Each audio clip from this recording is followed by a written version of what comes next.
I just want to say something that many of us learned when we were children. We were taught, it takes a lot longer to build a lie than to tell the simple truth. And with chance of USA Republicans securing arguably the biggest legislative win of President Trump's 2 terms. The final vote, 218 yay, 214 nay. Republicans getting this done and sending it now to the White House. I think this is one of the saddest days in modern American history. This is the largest withdrawal and ending of health care in American history. 17 million people in our country, 17 million Americans in our country, and I think it's devastating. Well, it all worked out in the end, didn't it? Because after hours, days, weeks even of Republican grandstanding combined with a lot of Democrat grandstanding, it is now official, ladies and gentlemen, that Donald Trump's big, beautiful bill has passed in the U.S. House of Representatives. It will be signed into law on the president's desk tomorrow, July 4th, 2025 at 5 p.m. Eastern time. And on Independence Day, what a better way to make a statement than that. And it's worth noting here, by the way, that despite all of the drama, this went basically exactly as I predicted, which was that ultimately, in the end, after all of these attention-seeking, self-aggrandizing rhinos do their little act where they pretend to be principled and then they make some stand about it, and then basically President Trump calls them and say, hey, you better get your act together or else you're going to be primaried in 2026. And that's basically what the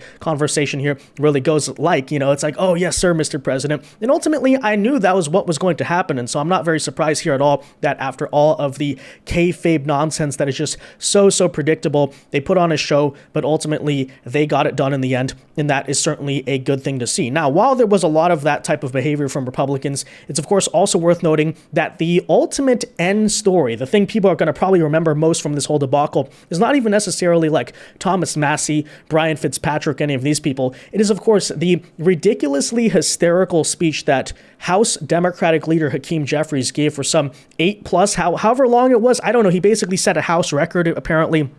Hour-long speech where he was just simply filibustering the vote for this bill for basically absolutely no reason. I mean, it served no purpose at all. People were not really listening. I guess it was supposed to prove a point, but I'm not exactly sure. So in this video, I want to walk you through the full timeline of how this vote unfolded between the Democrat protesting, the ultimate vote, who voted for it and against it, and of course, the reactions you're seeing from it, because obviously the Democrats, as they've been before this bill even passed, have engaged and devolved into total and complete hysteria. AOC there and Khanna being just a handful of examples, but they're basically all saying the same thing. And as I've so often prescribed them to be, the Democrat Party is once again here turning into the boy who cried wolf as a political party, because this is constantly what they say, 20 trillion people are going to lose their health care. It's the end of everything. It's like, okay, again, Democrats, you better hope that it's true. Because come a year from now in the 2026 midterms, if these hysterical, crazy doom and gloom nightmare situations that you're claiming you're going to see have not happened, then guess what? There's not going to be a lot of trust for your party going into the midterms. And I'm not sure giving another 10-hour filibuster speech is going to necessarily salvage that situation. But if Cory Booker and Hakeem Jeffries want to join forces again to try that again, I guess they're willing and more than happy to do so. But with that said, guys, we'll tell you all about that, the story here behind the big, beautiful bill in today's video. So folks, do us a big favor as usual. If you enjoy our content, make sure you hit that like button down below. Subscribe to the channel if you are new. Subscribing is not only the best way to support our videos, but it also ensures that you stay up to date with all the latest news and coverage. We're almost at 500K, so let's get there, smash that red button. And with that said, I don't actually know, by the way, how long exactly Hakeem Jeffries here went, but if I'm remembering correctly, he started at about, 4 a.m., ended at, I think, 1 to 2 p.m., so somewhere in the ballpark of, close to 10 hours. I literally did not research the exact number because, frankly, I don't care. Democrats were going out celebrating this, saying Hakeem Jeffries has been standing strong on the House floor at this point, at the time they put this out, right, for 4+ hours to delay the final vote on Trump's budget bill. And as I remarked here, yeah, we didn't care in the first hour. We still don't care in hour 4. Again, I want to ask the Democrats a serious question. What was this supposed to achieve? who was persuaded by this? Do you think anyone cared? Or do you once again, after, by the way, Republicans made themselves look a little bit weak because there's a lot of grandstanding, a lot of disunity. If anything, this type of ridiculous, like clownish, cartoonish, hilarious, laughable behavior, if anything, helped the Republicans not only unify their own caucus, but also remind the American people in the greater context of this debate, the big, beautiful bill, all of that, who the bigger clowns are in the U.S. government. And frankly, I think that's exactly what you saw as Hakeem Jeffries just went out here and refused to leave the podium for hours upon end. Point, after I'm able to yield the floor, but I'm still here to take my sweet time on behalf of the American people.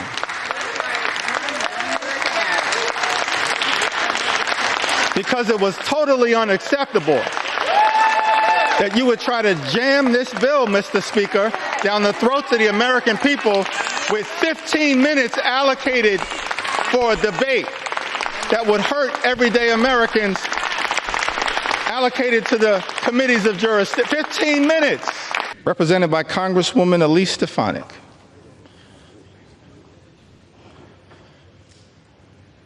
Welcome back to Congress. I'm sorry it did not work out for you. That's a lesson that should be learned by all those who pledge fealty to the wannabe king. That's right. That's right. But I digress. I mean, just truly riveting stuff here. You have Temu Obama, which is literally one of the most unpopular politicians in the entire country because, as you see time and time again, his own voters, even the Democrat base, are not the biggest fans of him. But you have him going out there and giving perhaps the most boring speech of all time. And then the cult members behind him are like, oh, yeah, that's right. Elise Stefanik didn't get the UN position. Oh, right. And somehow this was supposed to be lauded as a victory for the Democrats, as, by the way, the most consequential piece of legislation in Donald Trump's entire presidency, very likely here, passes. What do the Democrats have to write home about? What are they so proud about? What are they using to fundraise and show, hey, we really fought for the people? Well, let's break that down and review that. So first of all, it was that Chuck Schumer basically got the name taken off of the bill in the Senate archives, and Hakeem Jeffries gave a hour-long speech for no purpose at all. Of course, the Democrat Party is officially putting out here saying, thank you to Leader Jeffries for standing up to the American people. So I once again asked, okay, seriously, I want to seriously get an answer for Democrats here. What was this supposed to prove? What was this supposed to achieve or accomplish? Because it surely wasn't supposed to actually be, oh, the American people can tune in and listen, because guess what? There's this thing called concisity. When you give a 10-hour speech, guess what? People stop tuning in for after 20 minutes. Like, nobody really sat down and listened and was convinced by what Jeffrey said. If the point was, oh, we're supposed to show we're fighters, we're effectual, we stand up to Trump. Again, are you not just kind of committing a self-own when you go up there and grandstand and give this big performance about something that ultimately passes anyway and you had no power to stop? In my opinion, I don't know, I'm just one guy here who's obviously conservative, but it would seem to me all Hakeem Jeffries here did is make a total and complete fool out of himself, but I guess that is ultimately for people to go out and decide. Now, with that said, it is worth noting here, I'm once again going to point this out, that despite the claims that this was some type of victory because you gave an inconsequential speech and basically filibustered for no actual reason, it's the Cory Booker phenomenon all over again, Vice President J.D. Vance did put out here saying that a GOP congressman just texted him saying, quote, I was undecided on the bill, but then I watched Hakeem Jeffries' performance and now I'm a firm yes. Now, it's unclear whether Vance is saying that literally or he's kind of joking or memeing about that. But nonetheless, I do think there is a completely serious point in this comment in the sense that basically what Hakeem did, ironically here, is actually help this bill, the big, beautiful bill that's supposedly supposed to kill trillions of people because of Medicaid cuts or something like that, only assisted it in passing because you know what happened here? Let me tell you this. You know what happened? So you had a lot of Republicans who were big question marks, holdouts, grandstanding, all that. the moment that Hakeem Jeffries took the spotlight away from them and made it all about him, guess what happened in that moment? The Republican caucus was basically forced to be united, because at that point, by the way, for the libertarians, for the moderate Republicans who didn't want to support Medicaid cuts and all of that, guess what? The moment that Hakeem Jeffries takes the spotlight off of the Republican infighting and makes it about himself, then the Republicans, even from a pragmatic perspective, basically have no choice but to all unite essentially against the common enemy there, number one. And of course, number two, as I said, you do not want to be the Republican who is associated with the clownery of Hakeem Jeffries. Hence why, by the way, the moment he got off that stage, a very divided Republican Party basically all came unanimously together, with the exceptions there of Kirkpatrick and Massey, and unanimously said, we're going to pass this bill. We're going to do it very quickly with no more drama, because Hakeem Jeffries reminded us all of what we're truly fighting for. Number one. And number two, I'd also argue, right, in the eyes of the American people. So last night they went to bed, the Republicans were fighting. To wake up to today and see a far greater circus taking place on the stage in the form of Hakeem Jeffries, that really honestly kind of saved our skin in a sense. So I would like to say to Hakeem Jeffries, thank you very much. Okay, thank you for ensuring that the big, beautiful bill passed easily and seamlessly. Thank you, of course, for creating a total humiliation for the Democrat Party. And so truly, it's all a win-win, because you got to grandstand and, we got to, of course, have that situation where you look really, really stupid. Now, with that in mind, I think it is also worth noting here the response that House Speaker and obviously Republican leader Mike Johnson had to Jeffries, because to be clear here, I'm not the biggest Mike Johnson fan. I'm far from a guy who's going to defend everything that he does. I think he's basically an imperfect speaker in an imperfect situation. But nonetheless, Hakeem Jeffries basically set it up for him, and I do think he had a response here that was pretty witty, concise, by the way, and honestly pretty solid and good, to say the least. So take a listen here to what Speaker Johnson had to say in response to the hour, 10 hour, 8 hour, 7 hour, however long it actually took. Again, I don't care, speech filibuster by Jeffries, because this is pretty good. I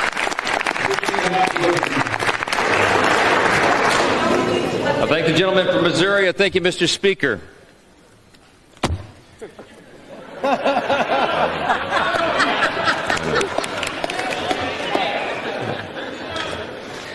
Ronald Reagan said one time that no speech should be longer than 20 minutes, and unlike the Democrat leader, I'm going to honor my colleague's time and be a little more brief than that, all right?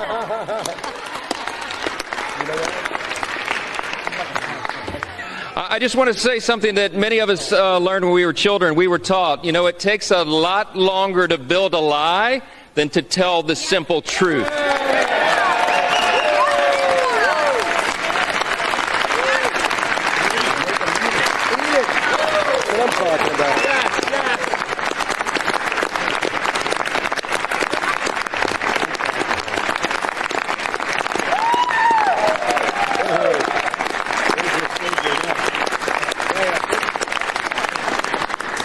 My friends and colleagues on both sides of the aisle, we've waited long enough. Some of us have literally been up for days now. But this day is a hugely important one in the history of our nation. We have a big job to finish, and that's why we're here. We didn't write this bill for the Democratic Party or the elites or the media. This bill is for hard-working Americans, and they deserve it.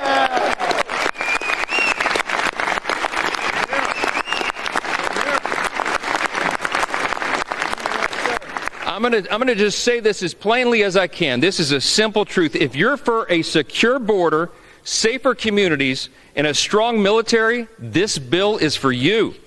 If you're for common sense fiscal responsibility and reducing the deficit, this bill is for you.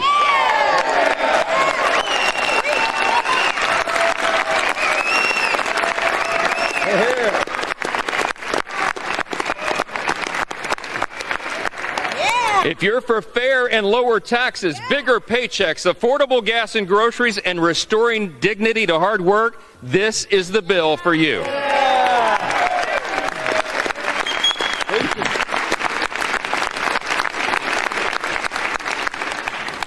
It makes no difference whether our colleagues on across the chamber speak for 25 minutes or 25 hours. They can't change the truth. And today was about performance for some of them. But today for us is about results. results that improve the lives of Americans, regardless of their race, religion, color, or creed. It does not matter.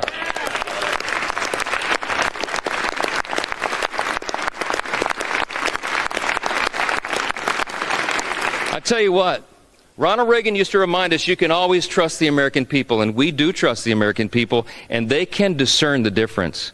What they saw on display here today is that Democrats deliver performances and Republicans deliver results. So again, I'm not exactly here to claim that Mike Johnson is a master orator of our time by any means, but objectively, that was a really good response. And by the way, Hakeem, in total fairness, made it pretty easy for him, because it's pretty easy to respond to clownery like that. And, pretty good job in doing so, right? It takes a lot longer to build up a lie than to tell the simple truth. Love that, right? Also, even despite the fact there was a lot of Republican performance as well, guess what people saw? Guess what people remember? What the Democrats did. And so objectively, right, using that attack line of saying basically all the Democrats are knowing how to do is performance and the Republicans deliver results. I mean, that was smart. But again, when Hakeem Jeffries goes out and makes a total fool out of himself, it's not very hard to set that up. But nonetheless, update here just minutes after the fact. Of course, you get the news here that the big, beautiful bill passed in the House of Representatives, and again, by tomorrow, will become law of the land in the United States.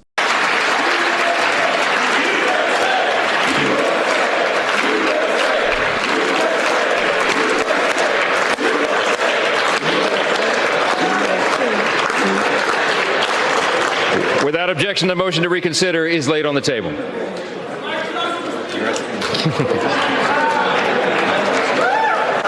Now, that said, as we brought up earlier, the final vote here on the big, beautiful bill was 218 to 214. It was only voted no on the Republican side by Thomas Massie, who is no surprise there, obviously. The Libertarian falsely claiming this bill is going to raise the deficit, despite no evidence to that fact, but okay. But on top of that, we also have this new character who nobody's really heard of before, but Mr. Brian Fitzpatrick, who at the very last minute basically stormed out of the building in anger because the bill did not provide enough provisions to give more military aid to Ukraine. That is right.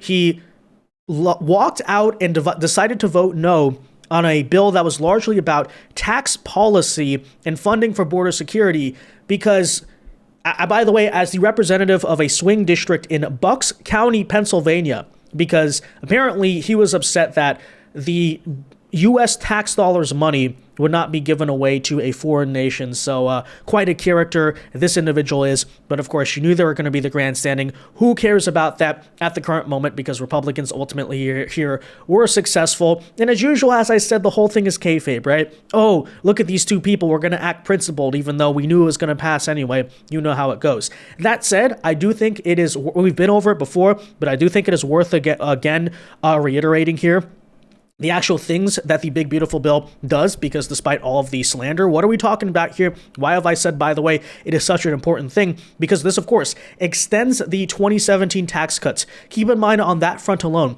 the vote no against this bill would mean a drastic increase in taxes for virtually every single American. But on top of that, no tax on overtime and tips, a $1,000 tax credit for a newborn, a $2,500 child tax credit for families, raising the state and local tax deduction cap. So in other words, if you live in a deep blue state or you have high income taxes, you can raise the amount which you deduct from federal taxes, increasing funding for ICE, which I would argue, by the way, that alone justifies the entire rest of this bill. But nonetheless, work requirements for Medicaid. Oh, I know, so big and scary, right? You have to be, if you're able-bodied, if you are 18 to 65 of working age, you have to try to work to receive government benefits. Because guess what? These programs are supposed to lift you out of poverty, not keep you in it. I know, a radical idea there. Increased funding, of course, though, for border security and easing oil and gas regulations, hence the big, beautiful bill. Now, with that said, as I reiterated here, I think this part alone really does justify the rest of it. And by the way, at the end, You eventually did get the admission from the so-called libertarians like Rand Paul and Thomas Massie. This was actually one of the big problems they had with the bill. They thought they spent too much on the idea of border security, because surely that's fiscal conservatism, right? That's not an actual priority that our government should be spending real money on. But as you can see here, immigration enforcement will now have a budget that is larger than all but 2 of the world's militaries once President Trump signs the big beautiful bill. What are we talking about here in terms of deportation agents? So the United States has an $895 billion budget now for the U.S. military in total, right? China has a $227 billion military budget. Immigration enforcement alone now will rank as the world's 3rd largest military by $170 billion. Why is that so important? Because as you've seen thus far, part of the big problem with the agenda of mass deportations is simply that if you want mass to truly be mass, ICE is not big enough. There's not enough agents, there's not enough infrastructure to be truly getting out like millions of illegal aliens out of the country as was promised. But guess what? Now they have the funding. Now they have the resources. That's why, again, this is so important. To fulfill the very agenda of mass deportations, the big beautiful bill was necessary. And to the libertarians, to the grandstanders over Ukraine, all the people who went against this, just remember that what they were fundamentally opposing at the end of the day was the tax cuts and deportations. That are the 2 most important and most major parts of this bill in the end. And by the way, if you don't believe me, take none other than the Democratic House Leader Hakeem Jeffries' own word for it, saying here, quote, "If this bill passes," which of course it now has, "the deportation machine that you currently see will be unleashed on steroids." To which I say, yeah, don't tempt me with a good time there, right? But that is exactly now what you're going to see. Speaker, that's not what this country should be all about. Manu wasn't the only one. The only American citizen who's been targeted by the deportation machine, a deportation machine that will be unleashed on steroids by this one big ugly bill. Amazing. I've heard enough. Pass and sign the bill immediately, please. There you go. All I had to hear, truly.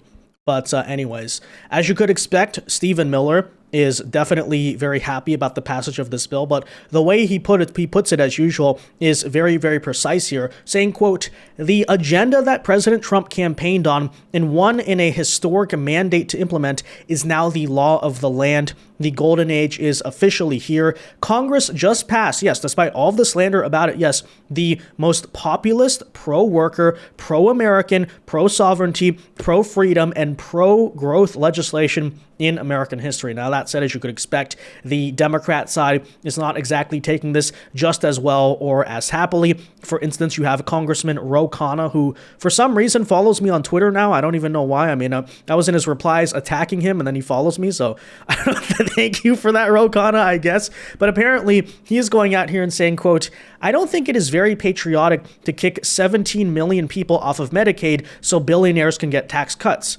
Of course, it's worth noting here that I don't know if anyone has noticed this, but in terms of the millions of people getting kicked off Medicaid, literally every single day, they just keep increasing this number arbitrarily. No one knows where it's coming from, by the way, because just 2 days ago, we were covering and they were saying 12 million people. Before that, it was like 8 million people, and then 6, and then 5, and then 4. So basically every single day that passes over the big beautiful bill, like according to them, another million people lose their Medicaid. I don't even know what's going on. You know, as I've been joking, 20 trillion people will lose their health care. They might as well just start saying that at this point, because I don't know where any of this is coming from. You know, the transparency, by the way, of their gaslighting, their hysteria, their fear-mongering about this is just so noticeable. And of course, who could forget the one and only AOC, who basically was on the verge of tears, basically did break down in tears actually here on the Capitol steps after the news that the big beautiful bill has passed. And this is truly music to our ears. So let's all take it in and listen and enjoy it as we ring in the 4th of July with AOC's tears. Check it out. I think this is one of the saddest days in modern American history. This is the largest withdrawal and ending of health care in American history. 17 million people in our country, 17 million Americans in our country are going to lose their Medicaid. They're going to lose their ACA insurance. Small business owners are going to have their healthcare costs skyrocket, and people are going to have their SNAP and WIC cut back. People are going to go hungry. People are going to get sick on a scale unlike anything we've ever seen. And all of it is just to finance tax cuts for billionaires and the wealthiest corporations who don't even need it.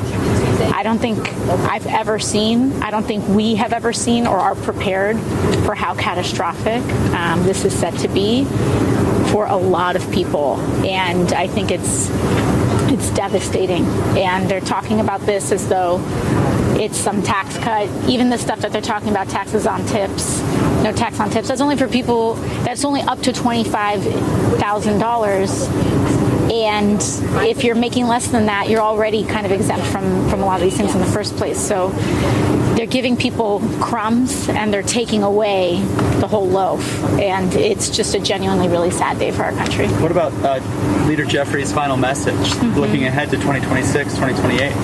Well, to Leader Jeffries' message, he's right. The best thing that we can do right now is press on. And in order for us to salvage what we have and to build through, we have to chart a new course and a new path to our future. And we have to make sure that there are consequences. If you're on Medicaid, if you're on ACA, if you are on Medicare and rely on Medicaid to help with your long-term care, there have to be consequences to these votes. And we have to decide if this is just a joke or just for TV or if this is our real lives. And I hope people vote like it's our real lives. So everything we just read off, apparently that's just for billionaires and corporations. So for all of us out there who were positively affected by the Trump tax cut, especially on the standard deduction, the lowering of rates and all that, guys, congratulations, middle-class American. You are all now billionaires and wealthy corporations. That's what it's all about. Hey, $25,000? Those are just crumbs, don't you know, to the average American? Okay. Well, I don't really care at this point. Let's ring in the tears. Okay, we love to see it. And again, I will just once again repeat to people, I'm done debating this topic, frankly, with Democrats. You know what? It really comes down to this. Okay, 2026, we're going to see where we are. If 17 million people have not been kicked off of Medicaid who rightfully deserve it and are U.S. citizens actually working, etc., and the sky has not fallen down, do you think that the American people will reward you for completely gaslighting and lying to them and being utterly hysterical? Or do you think as time passes and basically their lives do not change, they're going to realize, hey, this whole Democrat fear-mongering agenda simply did not work? I don't know. That later is to be found out. Today, however, is a celebration as, of course, we look forward to the future. And by the way, I still think there's a lot of work, first of all, for the Republican Party themselves to be doing. Of course, you have to look at the DOGE cuts, right? Discretionary reforms, et cetera, et cetera. Of course, I would also like to see reforms made to the parliamentarian process, of course, that you saw where the Senate parliamentarian tried to basically abuse the filibuster to change massive aspects of the bill. And of course, I do not think that many Republicans in 2026 who tried to grandstand about this should be let off the hook. As a matter of fact, I put out this poll in the middle of all this happening saying, quote, who are the biggest grandstanders truly in American government? The Democrats narrowly won over the Republicans, but as you can see, it is 53-47, basically a tie. Why is that? Because a lot of conservative voters are also pissed off at the way the Republican Party handled this situation as well. It was kind of frustrating to see how inefficient and terrible it was and how much Trump basically had to fight tooth and nail, work the phones for hours to get it all done. But ultimately, again, that's a discussion for tomorrow. Today's a celebration. We got it done finally in the end. And so President Trump's agenda, his mandate can be fulfilled and enacted. With that said, guys, let me know your thoughts on all of this in the comment section down below. Be sure to leave a like on this video, subscribe if you are new, and until next time, God bless and peace.